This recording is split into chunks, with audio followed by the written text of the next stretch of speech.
He threatened any bridge of understanding with those who insisted on deviating from the cold logic of facts. That day, John, with his calloused hands clutching an old wool cap that protected him from the street's night dew, finally got his chance. The small, stuffy courtroom seemed to spin around him, but his eyes were fixed on the judge, the man who held power over Peter's fate. The silence was so heavy, you could almost hear his own heart beating. John knew the law spoke a language he barely understood, but a father's pain that was universal. He had lost his home, his wife, his hope, but not Peter. Never Peter. And that faith, as stubborn as weeds growing through asphalt, was the fuel for his last, most improbable move. He approached the stand. One hesitant step, then a firmer one, and then, his voice choked but charged with an almost feverish conviction, he said, "Judge Ricardo, I know the law is the law and you are a just man. But my son, Peter, he didn't do what they say. He's innocent. If you release him, I promise you a miracle." "I swear, Judge, I swear you will walk again." A muffled murmur rippled through the room. Such a grand, absurd promise, coming from such a helpless man, made the few people present exchange looks of astonishment and pity. Dr. Ricardo, who until then had maintained an imperturbable, almost robotic demeanor, raised an eyebrow. His eyes, which had previously been merely evaluative, now held a flicker of perplexity and a hint of contained irritation. John's proposal was an affront not only to his condition, but to the very structure of justice he so fiercely defended. A miracle? In this courtroom? It was the kind of empty promise he most detested, a testament to human fragility in the face of raw truth. Before disbelief could fully take hold, and while John's promise still echoed in the heavy air, I invite you to think, have you ever found yourself in a situation so impossible that only a miracle seemed to be the way out? Tell us in the comments where you're watching from and what your code word for this story of faith and desperation would be. Your participation drives our channel. The judge cleared his throat, his grave voice cutting through the murmuring. "Mr. John, I understand your desperation, but this is a court of law, not a temple. Decisions here are based on evidence, on facts, not on heavenly promises." He paused, his eyes fixed on John, searching for a sign of sanity or some cheap trick. But all he found was the transparency of genuine pain and unwavering faith. John, feeling the weight of the judge's words but not backing down, reached into the inner pocket of his worn jacket. From there he carefully pulled out a crumpled piece of paper, almost faded by time and handling. It was an old photograph of Peter, still a child, perhaps 7, 8 years old, with a gap-toothed smile and sparkling eyes. In the lower corner, a small scratch, almost a tear, marked the paper. John held it as if it were the most valuable treasure in the world, a relic of a happier time. He extended the photo to the judge, almost as an offering, a tangible piece of his truth, a reminder of the son he knew and who in his soul could not have done the evil attributed to him. "This photo, Judge, it's from his birthday. The scratch was from a fall off his bike on our sidewalk. He never let go of this photo until everything happened," John said, his voice choked again but with a thread of hope. For him, that small scratch was more than a mark. It was the story of an innocent boy, a detail that somehow proved his son's purity. The judge, with a look that mixed skepticism and a hint of curiosity, accepted the photograph. He examined it quickly, his face impassive, but his mind already processing the strange connection John was trying to establish. That old damaged paper was, to the judge, just a piece of memory, but for John, it was the key to Peter's freedom, the first and simplest proof he could offer. Judge Ricardo pushed his wheelchair back slightly, the photograph still in his hands. "Mr. John, what does this photo have to do with the accusations of theft and assault against your son?" The question was direct, but the judge's inflexibility was beginning to yield, if only a millimeter. Curiosity, a slow and subtle poison, was starting to set in. John, in turn, felt he had planted a small seed, even if in barren soil. He knew the road would be long and painful, that faith needed more than promises and old photos. But hope, however fragile, had already lit a small flame in that father's heart. The prosecutor, a young and efficient woman with a gaze that allowed no deviations, intervened, reminding the judge of the gravity of the accusations and the solidity of the evidence presented against Peter. She held police reports, testimonies, and what appeared to be an implicit confession from the teenager himself. For her, John's story was just the desperation of a blind father, a pathetic attempt to manipulate the system with cheap sentimentality. But Dr. Ricardo, with the photograph still in hand, felt a small discomfort. A hint of doubt, a gap in his irrefutable logic that he tried at all costs to ignore. He could not afford to be swayed by emotions, but John's insistence, his almost insane faith, destabilized the order he so cherished. That man from the street, with his promise of a miracle and his crumpled photo, had achieved the unthinkable. He had planted a seed of questioning in the mind of the district's most rigorous judge. The prosecutor, her voice as sharp as the impeccable crease of her blazer, insisted on the strength of the evidence.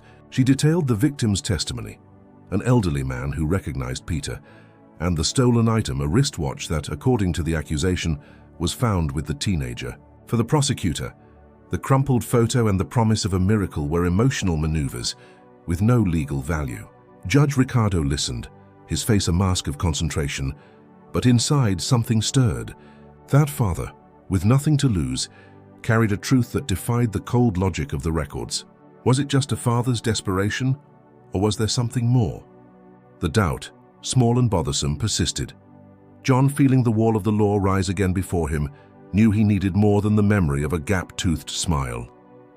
He needed facts, something that could pierce the prosecutor's armor and reach the judge's sense of justice. His eyes scanned the room, searching for a strength that seemed to have vanished. But then he remembered that rainy night, days before Peter's arrest, when his son had come home with a different sparkle in his eyes, an achievement that he, John, had cherished, almost like an amulet. With renewed vigor, John stepped forward. "Judge, the prosecutor talks about a watch. She talks about a recognition, but she doesn't talk about the Peter I know. The Peter who, with all his difficulties, always sought what was right. The Peter who, shortly before being arrested, received recognition from the school, a certificate of merit for helping his classmates in tutoring." He paused, his voice choked with emotion and the urgency of being heard. "He's not who they portray, Judge. He's a good boy. And I have proof of that." The prosecutor managed a smile of disbelief. A certificate of merit in a case of robbery and assault. It was almost comical, she thought. But Judge Ricardo, he didn't smile. His eyes fixed on John, his curiosity now more evident. A certificate of merit was not an alibi, but it was a piece of a puzzle that didn't seem to fit. John, with trembling but firm hands, pulled another piece of paper from the same inner pocket of his jacket. It was a school certificate, a little crumpled, but with the municipal school's emblem and Peter's name highlighted, dated a week before the alleged crime. A small half-melted wax seal still adorned one corner. It was recognition of effort, of a character that the street had not managed to erase. "Here, Judge, it's the school certificate of merit. He received it for helping others, for being an example. A boy who helps others doesn't steal, doesn't assault." He was happy about it, Judge. He showed it to everyone on the street. He kept it with a care you can't even imagine. John extended the document almost like a shield, a new layer of his truth. The judge took the certificate, his fingers sliding over the paper. The date, the school's name, the description of the merit, everything seemed legitimate. It wasn't direct evidence of innocence in the crime, but it was evidence of a character that the prosecution seemed to completely ignore. That simple. Humble certificate was a brutal counterpoint to the image of a criminal they painted of Peter. It was a reminder that a young person's life is not reduced to a single mistake or a single accusation. Judge Ricardo felt the weight of that paper in his hands, and with it the weight of a question. Was it possible that justice, in its search for facts, was ignoring the essence of a human being? That document was not legal proof in the strict sense, but it was proof of life, of hope, of a future that was being stolen. Have you ever stopped to think about how a small detail, something seemingly insignificant, can completely change the course of a story, of a life? This search for truth, for justice, is what unites us here. If you believe that a father's faith can move mountains, comment with the hashtag #JongFathersFaith and tell us which city you're watching from. It's your voice that gives us strength to continue. The prosecutor, visibly bothered by John's persistence and the judge's growing interest, quickly argued that good behavior in school did not negate the victim's testimony nor the existence of the watch. "With all due respect, Your Honor, a certificate of merit is not an alibi. It doesn't change the fact that Peter was recognized and the stolen item found. She emphasized the point, trying to bring the discussion back to the firm ground of the law. But John, now more confident, felt he had opened a small crack. He knew that every word, every detail was a drop of water wearing away a rock.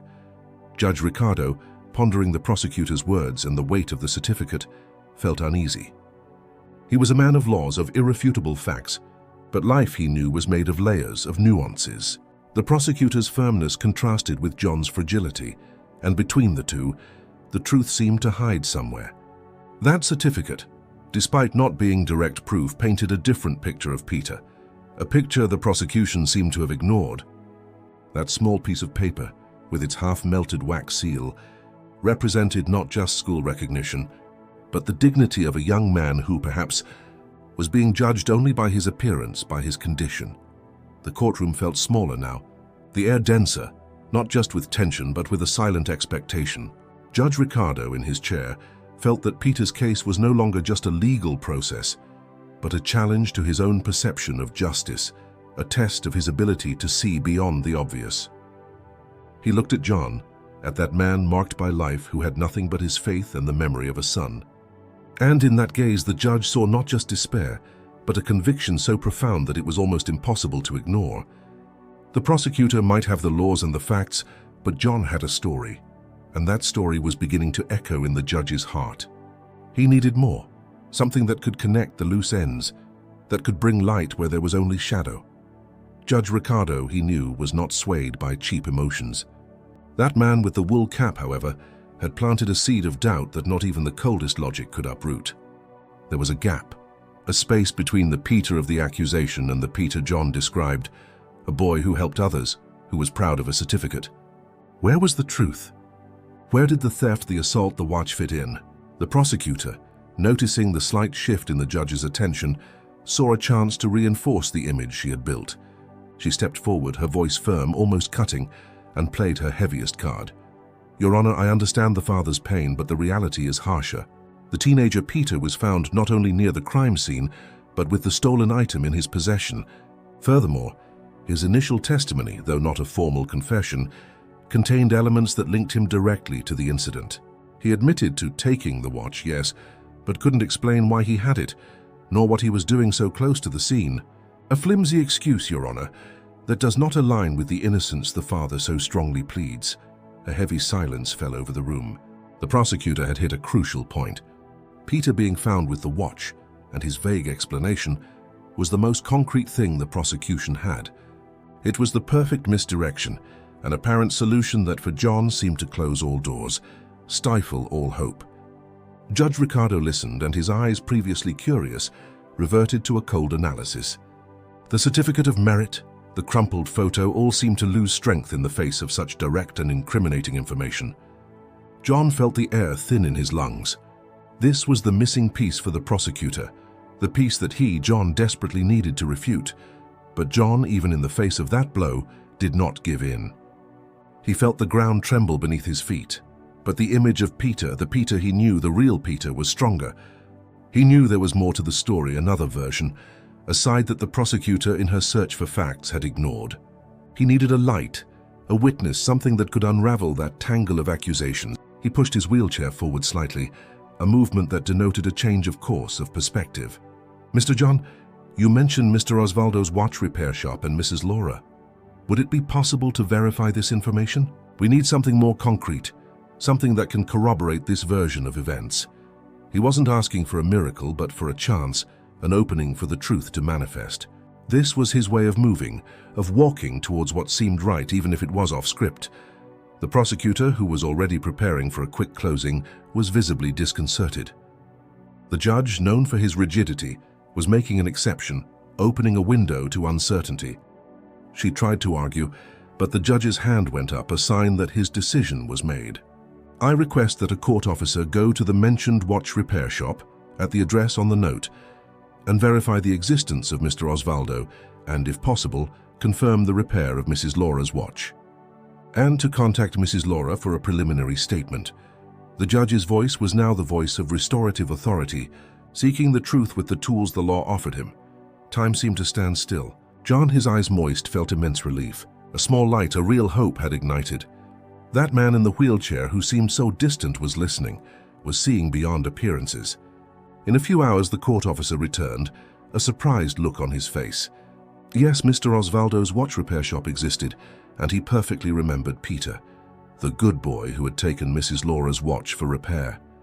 And yes, Mrs. Laura, with her trembling voice, confirmed the story, describing the watch as an old silver piece with engraved details, a family heirloom. The prosecutor, who expected confirmation that it was all a hoax, was speechless. Judge Ricardo, on the other hand, listened with almost feverish attention. He asked the officer to describe the stolen watch, the one that had been found with Peter according to the accusation. The officer consulting the report informed